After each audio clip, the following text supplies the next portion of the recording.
घटना आहे विजय संजय कुमार पाटणी, वय अवघ 35, एका छोट्या किराणा दुकानात काम करणारा. दिसायला सामान्य वाटणारा पण आतून अस्वस्थ. वडील आधीच गेलेले आणि वृद्ध आईवर त्याचा आधार होता. आयुष्यात काही फार मोठं नव्हतं, पण त्याला वाटायचं की संसारात पुन्हा काहीतरी चांगलं होईल. मूळचे छत्रपती संभाजीनगरचे असलेले विजयचे आईवडील आणि त्याने सारिका नावाच्या मुलीशी लग्न केलं होतं, जी वडगाव कोल्हाटी परिसरातील सलामपुरे नगरमध्ये राहत होती आणि एका खासगी कंपनीत रिसेप्शनिस्ट म्हणून काम करत होती. गोड, संयमी वाटणारी, पण मनात वेगळं काहीतरी शोधणारी. विवाहाच्या सुरुवातीला सगळं ठीक चाललं. मूल नव्हतं, पण दोघी संसाराला आकार देत होते. मात्र नंतर तणाव, गैरसमज, शंका वाढल्या आणि विशेषतः विजयच्या दारूच्या सवयीसह त्याचा संशयी स्वभाव सारिकाच्या आत्मविश्वासाला चिरडून टाकत होता. विजय सुरुवातीला काळजी घेणारा नवरा होता, पण नशेच्या आहारी गेल्यावर त्यांचा संसार अंधारात बुडू लागला. स्वतंत्र विचारसरणीची सारिका आपल्या मतांबद्दल ठाम होती, पण विजयला तिचं स्वातंत्र्य खटकायचं आणि त्यातूनच वाद, तणाव आणि शेवटी संसार मोडकळीस गेला. 4 महिन्यांपूर्वी ते दोघं वेगळं राहायला लागले. विजय आईसोबत तर सारिका आपल्या आई भावासोबत. वेगळं राहूनही विजयची असुरक्षितता कमी झाली नाही, उलट वाढली. आणि याच दरम्यान फेसबुकवर तिची ओळख सागर सावळेशी झाली. वय 25, शिवाजीनगरचा, ठोस काम नसलेला पण सोशल मीडियावर सक्रिय. सुरुवातीला मैत्री, मग भावनिक ओढ आणि नंतर शारीरिक जवळीक. सागर तिच्या आयुष्यात एक दिलासा बनून आला, पण या नात्याची किंमत फार मोठी ठरणार होती. विजयला सारिकाच्या नव्या नात्याचा सुगावा लागला आणि तो सारिकाच्या घरी जाऊन वारंवार त्रास द्यायला लागला. दारूच्या नशेत वाद, अपशब्द, धमक्या हे सारिकाच्या दैनंदिन जीवनाचा भाग झालं.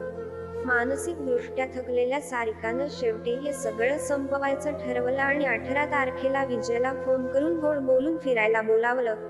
विजय आनंदानं तयार झाला.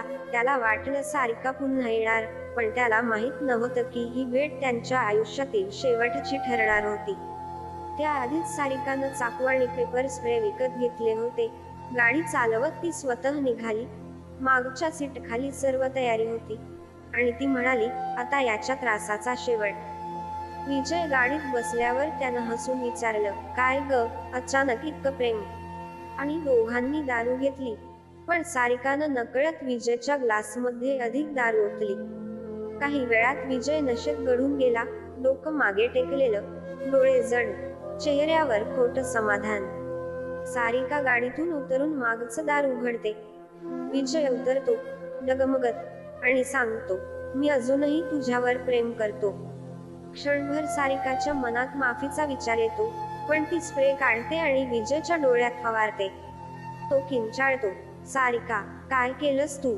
आणि काही कळायच्या आत ती एकामागून एक चाकूचे वार करते. विजय रक्ताच्या धारांनी झाकला जातो. शेवटच्या क्षणी त्यानं तिच्या हातावर पकड घालण्याचा प्रयत्न करतो, पण तिचे डोळे काचे इतके थंड.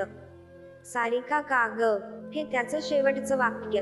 काही क्षण ती तशीच उभी, हातात रक्ताने माखलेला चाकू, डोळ्यात पश्चातापासह राग आणि सूड. तिने लगेच सागरला फोन केला, तो संपलाय, मला मदत कर. घाबरलेल्या सागरनं सुरुवातीला नकार दिला, पण धमकीनं तो तयार झाला आणि दोघांनी मिळून मृतदेह झाडीत फेकून दिला. दुसऱ्या दिवशी सारिकानं पोलिसांत तक्रार केली, पती बेपत्ता आहे. मात्र पोलिसांना तिच्या बोलण्यात भावनांची कमतरता जाणवली. चौकशी वाढली आणि पुरावे सारिकावर बोट दाखवत गेले. सीसीटीव्ही, कॉल रेकॉर्ड्स, लोकेशन, सर्व काही. शेवटी ती तुटली, हो, मीच मारलं. सागरनं मदत केली. वृद्ध आईसाठी एकुलता एक मुलगा हरवला होता. अंत्यविधीत तिच्या शोकाने डोंगर हलले, पण न्यायाच्या नावावर एकच प्रश्न उरला, का? सारिका आणि सागरवर खुनाचा गुन्हा दाखल झाला आणि छत्रपती संभाजीनगरमध्ये या प्रकरणाची मोठी चर्चा झाली. एका स्त्रीने पतीला संपवणं आणि प्रियकराच्या मदतीनं हे करणं समाजाला हादरवून टाकणारं होतं. दोष कोणाचा? विजयचा, जो त्रास देत राहिला. सारिकाचा, जिनं सूड म्हणून खून निवडला, की सागरचा, ज्याने प्रेमाला गुन्ह्यात रूप दिलं? या घटनेनं अधोरेखित केलं संवादाचा आणि कायद्याच्या विश्वासाचा अभाव नात्यांना भयानक निर्णयांकडे नेतो आणि हे निर्णय केवळ जीवनच नव्हे तर अनेक जिवंत नाते सुद्धा संपवतात। आपण काय शिकायचं? संवाद, संयम आणि समजूतदारपणा नसेल तर नातं विषारी होतं आणि त्याचे परिणाम भीषण असतात। विजय सारिकाच्या संघर्षानं हे स्पष्ट केलं की एकमेकांवरचा विश्वास गमावल्यानं निर्माण होणारा राग, आरोप प्रत्यारोप शेवटी जीवघेण्या निर्णयात रूप घेतात। समाजानं भावनिक शिक्षण, कुटुंबानं संवाद आणि मदतीचा हात पुढे करणं गरजेचं आहे, कारण राग, तणाव किंवा सुडातून घेतलेले निर्णय केवळ दोन व्यक्तीचं नव्हे तर संपूर्ण कुटुंब, समाज आणि भविष्यातील शक्यता नष्ट करतात। या घटनेविषयी आपली प्रतिक्रिया काय आहे? आम्हाला नक्की कळवा आणि अशाच सत्यकथा जाणून घेण्यासाठी आमच्या YouTube चॅनलला सबस्क्राईब करा आणि बेल आयकॉन प्रेस करायला विसरू नका।